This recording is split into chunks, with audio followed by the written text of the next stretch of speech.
17, my Amish grandmother changed every family story about the winter of 1949. There is a particular kind of lie that is not told in words. It lives in the spaces between sentences. In the way a room goes quiet when a certain year is mentioned. In the way a grandmother's hands stop moving, just for a moment, before she changes the subject. I grew up inside that kind of lie, and for most of my life I had no idea it was there. My name is Sarah, I am 53 years old, and until 4 years ago, I believed I knew exactly what happened in the winter of 1949 in the community where I was raised. I believed it because I had been told, clearly, consistently, and by people I trusted completely. My grandmother Ruth had told me herself. She sat with me on the porch of the farmhouse the summer I turned 14, shelling butter beans into a tin bowl, and she told me that the winter of 1949 was the hardest winter the community had ever known. Deep snow, lost livestock, 3 families without enough firewood by February. She said the church had organized food sharing, that the men had hauled wood on sleds, that people had come together the way people do when the cold leaves them no other choice. She told it simply, the way she told most things, and I listened the way I always did, believing every word, filing it away as family history, as truth. She never once mentioned a name called Elias Brenneman. I did not know that name until she was dying. My grandmother Ruth lived to be 89. She was a compact, careful woman, with white hair she pinned so tightly, it seemed to pull the expression from her face. She had been married to my grandfather Jonas for 51 years before he passed. She had raised 6 children in a house with 2 bedrooms and a wood stove that required feeding every 4 hours through the night. She had done all of this without complaint, or at least without complaint that anyone was permitted to hear. She was not a cold woman, but she was a precise one. She chose what she shared with the same deliberateness she brought to everything else. A bolt of fabric cut to exactly the right length, a letter written and rewritten before sending. A story told with exactly the details required and none of the ones that were not. I adored her. My mother, who was Ruth's second youngest daughter, had a more complicated relationship with that precision. As a child, I sensed it without understanding it. There were moments when my mother would begin a sentence about her own childhood, and then stop herself, as though she had checked an internal list and found the topic restricted. There were questions she redirected with such practiced ease that I only recognized the redirection years later, looking back. Children accept the architecture of the world they are given. I accepted ours. The winter of 1949 was simply a hard winter. Difficult but communal. A story of shared survival. I repeated it to my own children once when we were talking about what hardship used to look like. I said it the way Ruth had said it to me, simply with quiet pride in the resilience of the people who had endured it. I had no reason, until my grandmother was dying, to suspect I had been repeating a careful construction rather than a memory. She asked to see me alone on the 3rd day of what would become her final week. My mother was in the kitchen, my aunt was somewhere in the yard. I went into the small back room where Ruth had been moved when the stairs became too difficult, and I sat in the chair beside her bed, and she looked at me for a long time without speaking. Then she said, "There is something in the cedar chest." I waited. The blue tin at the bottom, beneath the baptism cloth. I looked at the chest against the wall. It had always been in her bedroom. I had never been invited to open it. "What is it?" I asked. She turned her face toward the window. The light was thin and gray, the kind that belongs to late October. "Letters," she said. "And a document. You will know what to do with them when you have read them." I asked her if she wanted me to read them now, while she was still with us, while she could explain. She was quiet for a moment, then she said, "I changed things. I want you to know that I changed them. The others will say I was protecting the family. Maybe I was, but I want someone to know what was real." She did not say anything more about it that day. She slept. I sat with her until my mother came to take my place, and I said nothing about what Ruth had told me. I do not know why I kept it to myself so immediately. Perhaps I already sensed that sharing it would mean it would be managed before I could reach it. She died 4 days later, on a Tuesday morning, quietly the way she had done most things. I waited until after the burial to open the cedar chest. The blue tin was where she had said, beneath a folded white cloth that smelled of cedar and thyme. It was a small tin, the kind that might have held hard candies, with a fitted lid that had sealed itself with age. When I pried it open, I found 7 letters, folded small, and beneath them a single document, a handwritten page on heavier paper, the kind used for formal records, dated January 14, 1950. I read the letters first. They were written in Pennsylvania Dutch, which I can read slowly but without difficulty. They were addressed to my grandmother. They were signed in a careful hand, E. Brenneman. I did not know who that was. The first letter was brief. It spoke of gratitude, of something being received safely, of a prayer offered every morning for Ruth's well-being and for the well-being of the child. I stopped. I read that sentence again. For your well-being and for the well-being of the child. I looked at the date on that first letter. March of 1950. My mother had been born in December of 1949. I want to be honest about what I believed in that moment, because it matters that my first assumption was wrong. My first thought, sitting on the floor of my grandmother's bedroom with 7 letters in my lap, was that my grandmother had been involved with someone outside her marriage, that Elias Brenneman was the father of one of her children, and that the winter of 1949 was when that had begun or ended or been discovered. It was a reasonable conclusion. It fit the secrecy. It fit the way the year had always been spoken of as a closed chapter. I carried that belief for 3 weeks. I told my husband in general terms that I had found something in my grandmother's belongings that required more research before I shared it with the family. He is a patient man. He did not press. I drove twice to the local historical archive, where I knew there were records from several of the older Plain communities in the county. Membership rolls, property transfers, bishop correspondence that had been donated over the years by families who had left or consolidated. On my second visit, I found Elias Brenneman. He was not a man who had been involved with my grandmother in any improper way. He was a man who had delivered a baby, not a doctor, not a midwife, a farmer, a deacon in a neighboring district, and, according to the membership roll, a man who had some experience attending difficult births because the community midwife in his district had died 2 years earlier, and he had learned enough to serve in emergencies. The record I found was a transfer of care notation, the kind sometimes kept by community deacons to document their service. It listed the date, the family name, and one additional line that made my hands go still on the archive table. Child delivered healthy, second child. Not recorded with first family. Placed per prior agreement, December 28, 1949, second child. Prior agreement. My mother had been born on December 29, 1949 at least. That was the date on her birth record, the date on every document I had ever seen for her, the date we celebrated every year.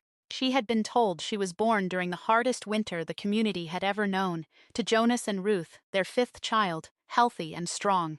But the archive record said December 28th, and it said second child. I went back to the letters. This time I read them more slowly, with the knowledge that Elias Brenneman was a deacon who had attended a birth. With that frame, the language shifted entirely. The third letter, dated June of 1950, said, "The girl is well. She does not know she came to you from us. We have honored the agreement and do not intend to break it. But I ask once to know that she is growing well. You do not have to answer this letter. I will understand." My grandmother had answered it. The answer was folded inside the same envelope, unsent or returned. I could not tell which. It said, "She is strong and she is loved. She does not know. She will not know unless God sees fit to tell her. That is the agreement we made and the one I intend to keep, the girl. Growing well. Strong and loved, my mother." I need to explain what I understood at this point and what I still did not understand, because the reconstruction was not finished. What I now believed, my mother had been born to a woman in a neighboring district, perhaps the woman, perhaps one in difficult circumstances, and had been placed with Ruth and Jonas through some quiet arrangement involving Elias Brenneman as facilitating deacon. The date had been adjusted by 1 day. The birth had been absorbed into the family as Ruth's own. The community had been told nothing, or had been told a version that did not include placement.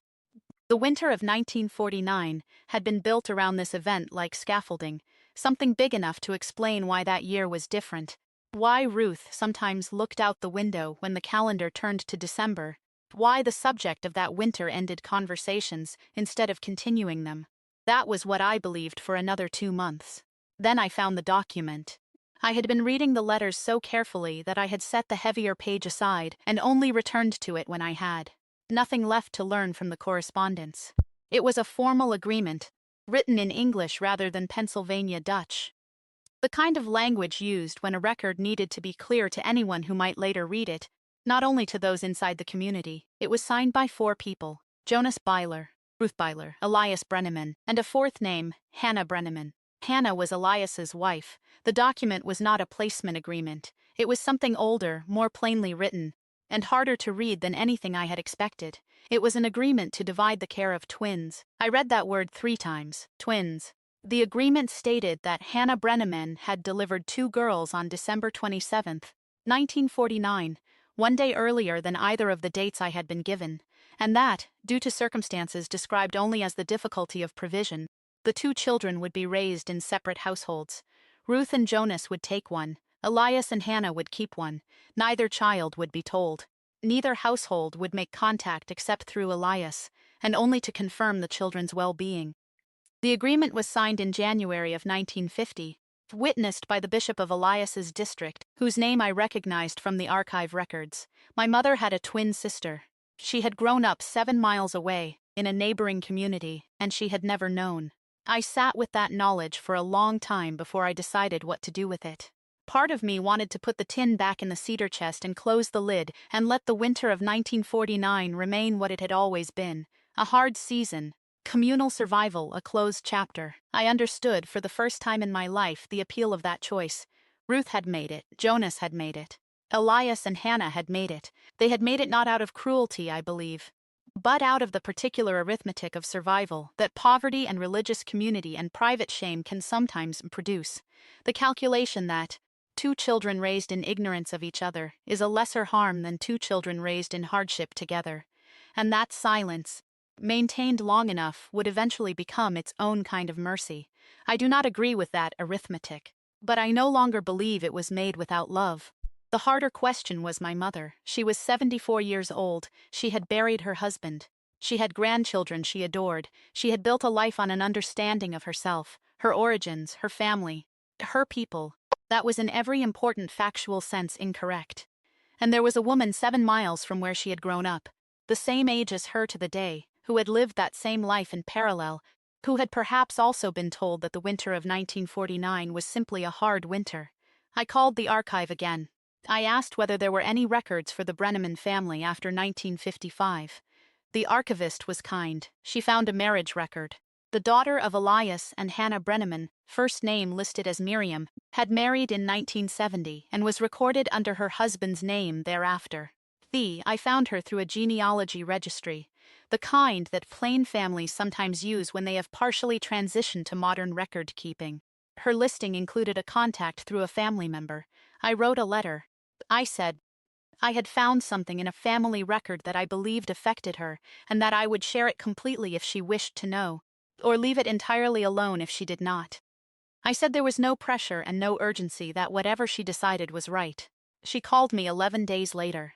I will not describe that conversation in full because it belongs to her as much as it belongs to me, and some things are not mine to narrate. But I will say this, her voice sounded like my mother's. Not exactly, not in every word, but in the rhythm of it, in the way she paused before a difficult sentence. Exactly the way my mother pauses. Exactly the way I have paused my entire life without knowing where it came from. She had not known. She had also been raised on a version of 1949 that mentioned hardship and community and survival and nothing more. She had wondered, she told me, in the vague way that some people wonder, whether there was something her parents had not told her. But the wondering had never had a shape. It had just been a feeling, quiet and unspecific, like a room in a house whose door you have always passed without opening. Her parents had both died. She had siblings, biological siblings, Elias and Hannah's other children, but none of them had been told either. We agreed, after several more conversations, that the decision of whether to tell our mothers belonged to our mothers. We met in person in the spring. She drove to a diner between our 2 communities, a plain building at a crossroads, and we sat across from each other for 3 hours. And I watched her hands move when she talked and recognized the gesture. The particular way of pressing the fingers together when searching for a word, as one I had watched my mother make 1,000 times. I brought the tin. I gave her the letters addressed to her parents. I kept the ones addressed to Ruth and Jonas. We each kept a copy of the document. My mother is 78 now. We told her in the late summer of that year, sitting at her kitchen table with a cup of tea she had not touched, going cold beside her hand. She did not speak for a long time after I explained it. She looked at the document. She looked at the photograph I had found of Elias and Hannah, a formal photo. The kind taken at a district gathering, and she studied Hannah's face with an expression I could not fully read. Something between recognition and grief and something quieter. Finally, she said, "She kept us together by keeping us apart." I asked her what she meant. "If they had tried to keep us together," my mother said, "we might have lost both of us. Two more children in a house that already couldn't hold what it had." She was quiet for a moment. "She gave me to people who could feed me. That was love. It just didn't look the way love is supposed to look." She asked to meet Miriam. They met the following October on Miriam's porch, and I did not go with her. That was also my mother's choice, and I honored it. She came home that evening, and she was different in a way I recognized but could not name. Not happier, exactly, not healed. But something had been completed in her that had been open for 74 years, without her knowing it was open.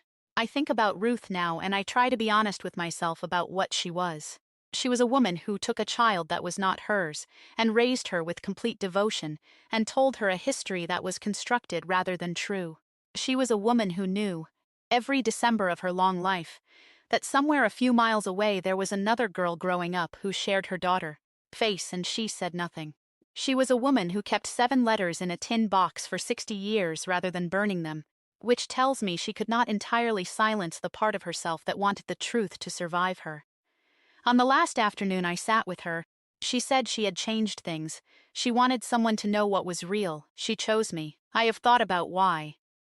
I think she chose me because I was young enough to still have time to do something with the truth, and old enough to carry it carefully. I think she chose me because she had watched me over the years and concluded that I would not use it as a weapon. I hope she was right about that. The winter of 1949 was not only a hard winter in our community, it was the winter a young woman gave birth to 2 daughters in a cold house and could not keep them both. It was the winter a childless couple drove 7 miles on a frozen road and came home with a child they would love as completely as any they had made themselves. It was the winter an agreement was written by hand on heavy paper, witnessed by a bishop, and then hidden for 6 decades inside a blue tin beneath a baptism cloth in a cedar chest that no one was permitted to open. It was the winter my grandmother became my mother's mother. That is the truest version I have. It is not simple, and it is not comfortable, and it does not flatten into the kind of story that can be told quickly and set aside. But it is what was real. I still have the tin. Sits on my shelf now with the letters folded back inside it, and the document on top where I can find it if I need it. Sometimes when I pass it I think of Ruth on that October afternoon, the gray light through the window, her face turned away from me. She changed every story she told about that winter, but in the end she left the truth where she knew I would find it. That was the last thing she changed.